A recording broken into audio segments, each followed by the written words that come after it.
In the quiet town of Lakeview, a summer fling turns deathly when Doug, a naive young man, gets caught up in the twisted web of Lena's seduction. But when her husband ends up deaf, Doug realizes he's in way over his head. With the police closing in, coming to flashback, Doug is just an average Joe spending his summer at his parents' lake house when he spots Lena, the foxy wife of his rich neighbor Elliot. Lena is like a real-life Jessica Rabbit, and Elliot is, well, he's rich, so that's something. Lena Harper is a wide-brimmed hat and diaphanous white dress with a streak of red lipstick in between. Wait, that's not fair, the hat also has long blonde tresses. And conveniently, Elliot has a boat that needs repairs, and Doug is an expert. And, ridiculously, Elliot has a wife who needs 6, and Doug is a Virginia. But when Elliot hires Doug to work on his sailboat, things start to heat up faster than the engine on a speedboat. While working to fix up Elliot's boat, Doug's eyes drift toward Lena, whose nude body is clearly visible between the slats of an outdoor shower. Suddenly, Elliot materializes before Doug and asks, "Did you check her out?" He means the boat, of course.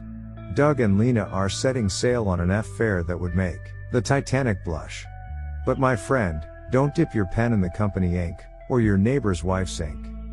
Lena hands Doug a prepaid phone to keep their steamy conversations on the DL, but did she forget that prepaid phones can easily be traced? Maybe she should have handed him a pair of tin cans with a string instead. She warns him about Elliot's clingy and jealous tendencies. And if that wasn't enough, Lena shows Doug some gnarly broises, claiming they're from Elliot's abuse. It's like watching a training video on domestic abuse. Yikes. Looks like this rich dude isn't just possessive, he's also got a mean right hook. But Doug's not the brightest bulb in the box, so he doesn't see the red flags waving. But when Doug heads over to Lena's house one night and finds Elliot lying deaf on the floor, the plot thickens faster than a jello mold in a heat wave. Lena claims self-defense and begs Doug to help her cover up the martyr. Because when you're in a sticky situation, the best way out is to make it stickier. Wait, Lena claims that she deafed her husband in self-defense, but then begs Doug to help her cover it up? Sounds like she's not very confident in her self-defense skills. Cute, nothing brings a couple closer than buying a bougie together. Things start to get a little more serious than a backyard barbecue. When their cover-up scheme is quickly uncovered by an insurance investigator, Angie Alvarez, who starts sniffing around the case. And the heat is on Doug. Looks like Doug's getting more than just a tan this summer. But Lena keeps him under her thumb with her sweet talk and promises of true love. As they say, love makes you do crazy things, like cover up a mortar. As the investigation heats up, Doug realizes that Lena is using him as a pawn in her game of deception. She wants to frame him for Elliot's mortar so she can collect the insurance payout and live happily ever after. But Doug isn't one to go down without a fight. He follows Lena, a hotel, where he discovers her true intentions. Hey, buddy, don't forget to smash that like button and let us know in the comments which character you would become if you got a chance. Well, looks like Doug's been played like a fiddle by Lena and her gal pal.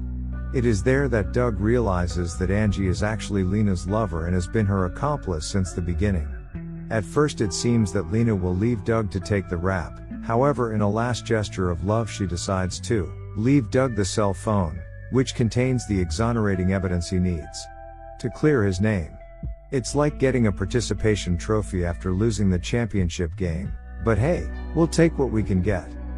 With Lena and Angie fleeing the country, it's like a real-life version of Thelma and Louise, but with less girl power and more, well, morta. Let's hope these two don't get too far before the long arm of the law catches up with them. In the meantime, Doug's learned his lesson to stay far away from foxy neighbors and their prepaid phones. Unfortunately, Lena and Angie are still living their best lives on a private plane, while Doug is left to serve some time in the slammer. But who knows, maybe he'll come out with some sick prison tats and a new outlook on life.